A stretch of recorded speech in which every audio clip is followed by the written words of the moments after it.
নমস্কার, স্পটন নিউজে আপনাদের স্বাগত। আগামী রবিবার একটা মেগা ম্যাচ নর্থ ইস্টের বিরুদ্ধে মোহনবাগানের। নর্থ ইস্ট ইউনাইটেডকে বলা হচ্ছে এই লিগের কালো ঘোড়া। তারা ডুরান্ড চ্যাম্পিয়ন, 0-2 থেকে পিছিয়ে থেকে টাই ব্রেকারে জিতেছিল। গুরমিত সিং উঠতি গোলরক্ষক, তাদের গোলে রয়েছেন একদম নেস্টার এবং আলাদিনের মতো স্ট্রাইকার রয়েছে। মোহনবাগানে আবার আলেকজান্দ্রো নেই, শুভাশিস বোস নেই, দুজন রড্রিগেজ এবং শুভাশিসের মতো দুজন স্টপার নিয়মিত নেই। আমরা কিন্তু দেখেছি এই মরশুমে যদি মোহনবাগান সুপার জায়ান্টের জার্নি আপনারা দেখেন, মোহনবাগান সুপার জায়ান্ট তখনই ছন্দে ফিরেছে যখন তারা দুজন বিদেশি ডিফেন্ডারকে পেছনে খেলাতে পেরেছে। তাদের অ্যাটাকিং লাইন খুব ভালো, ম্যাকলারেন আছেন, দিমিত্রি আছে, স্টুয়ার্ট বলার অপেক্ষা রাখে না, অলরাউন্ড এবিলিটি দারুণ চমক দেখাচ্ছেন। হয়তো এই লিগের সবচেয়ে ইউটিলিটি প্লেয়ার, তিনিও সদ্য চোট থেকে ফিরেছেন, হয়তো 90 মিনিট খেলার মতো জায়গায় নেই, কিন্তু ম্যাকলারেন, দিমিত্রি এবং কামিংস গোলের মধ্যে আছেন। এই ফরমেশনটা আমরা রবিবার দেখতেই পারি। কিন্তু তা সত্ত্বেও বলছি যে আজকে কোচ নিজের উদ্বেগ চেপে রেখেছেন। তিনি অত্যন্ত খোলামেলা ছিলেন। প্রথমে তিনি শুরু করেছেন কেমন আছো দিয়ে, তিনি এখন টুকরো টুকরো বাংলা বলেন। নিজের উদ্বেগ কিন্তু তিনি কণ্ঠা সেটা কিন্তু বুঝতে দেননি।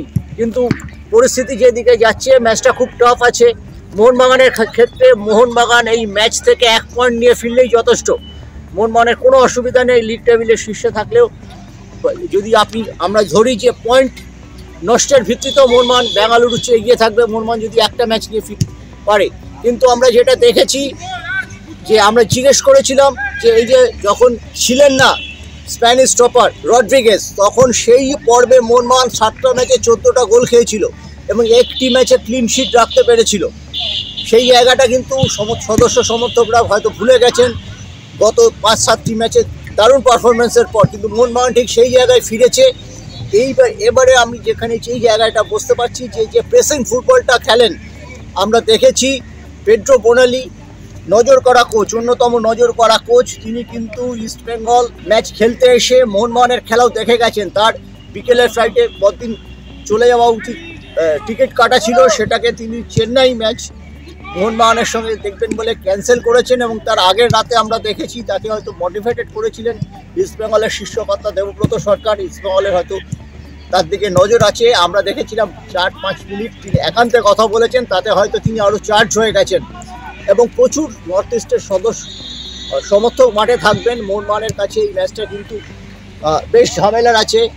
দীপেন্দু বিশ্বাস, তাকে যদি স্টপারে খেলানো হয়, আমরা দেখেছি বেঙ্গালুরু ম্যাচে তিনি ফাম্বেল করেছেন। এই ম্যাচটা তিনি সেইভাবে খেলতে পারেন না, যে কনফিডেন্স তিনি ঘরের মাঠে দেখান।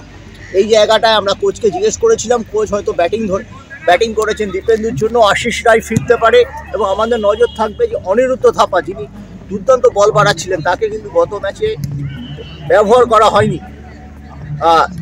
অনিরুদ্ধ থাপাকে এই ম্যাচে তিনি ব্যবহার করেন কিনা। আশিক কুরিয়ান, যে আমরা জিজ্ঞেস করেছিলাম যে আশিক কুরিয়ান কোন পজিশনে খেলতে ভালোবাসেন, লেফট ব্যাক না লেফট হাফ, তিনি কিন্তু উত্তর দিয়েছেন আমি স্ট্রাইকারে খেলতে বেশি ভালোবাসি। তিনি গোল করেন, অত্যন্ত প্রতিভাবান ফুটবলার, চোট পাওয়ার আগে দারুণ খেলেছেন। তার কিন্তু একটা অগ্নি পরীক্ষা, তার কামব্যাকের ম্যাচ।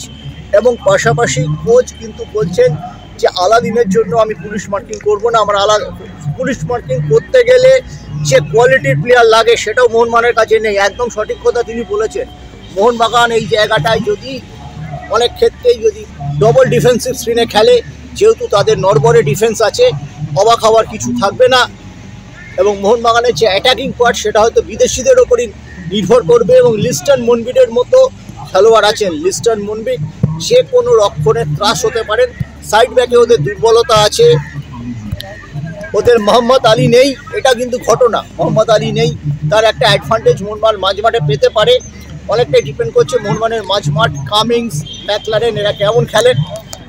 তবে নিজের উৎকণ্ঠা কিন্তু রেখেছেন। এবং টম আল্টেট কিন্তু ফিট। তিনি কতগুলো মিডিয়াতে আজ সকালবেলা থেকে হচ্ছে যে তার নাকি জ্বর হয়েছে, জ্বরে কাবু, খেলতে পারবেন না, তিনি বিস্মিত হয়েছেন। আমরা দেখলাম তিনি পুরো ফিট এবং পুরো দমে অনুশীলন করছেন, আপনারা দেখতে পাচ্ছেন।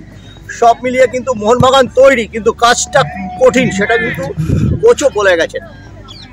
3 পয়েন্ট আনতে পারলে মোহনবাগান কিন্তু তত্ত্বরই এগিয়ে যাবে পালতলা নৌকা, একটা নতুন মোমেন্টাম পেয়ে যাবে। এই যে দুটো ডিফেন্ডার ছাড়াও যদি সুন্দরভাবে আনতে পারে, কিন্তু আনাটা খুব শক্ত আছে, 1 পয়েন্টও খারাপ হবে না।